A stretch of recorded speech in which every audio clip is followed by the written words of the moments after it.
Students of CBSE board class 10 class 12, जो exam आप सबके नजदीक आ गए हैं बेटा, आपके एग्जामिनेशन कंट्रोलर संयम भारद्वाज ने आपके जो बेसिक फ्रीक्वेंटली आस्क्ड क्वेश्चंस हैं उनको सॉल्व करके आप सबके सामने रखा है।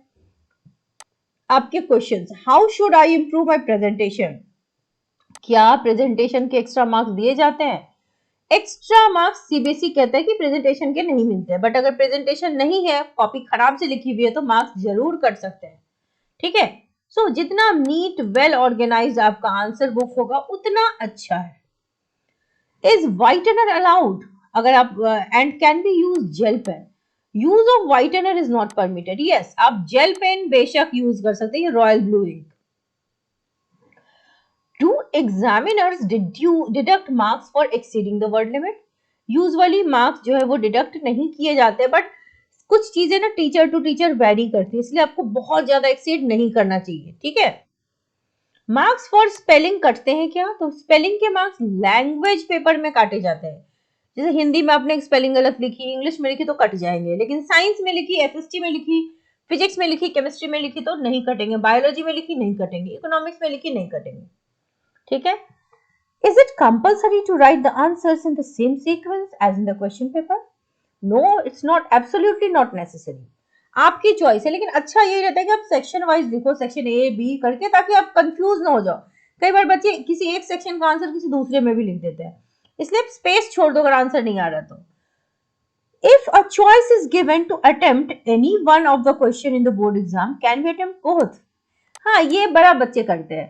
आप बेशक अटेम्प्ट ले सकते हो। मान लो कि किसी क्वेश्चन का, मान लो सपोज क्वेश्चन का ऑप्शन ए या ऑप्शन बी, 1 2 में से कोई भी आप ऑप्ट कर सकते हो, और ये 5 मार्क्स का है।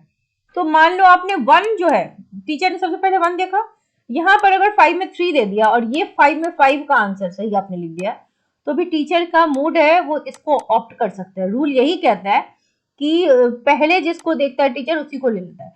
Attempting both options not only takes away much of the precious time but also confuses the examiners. ठीक है, कंफ्यूजन होती है।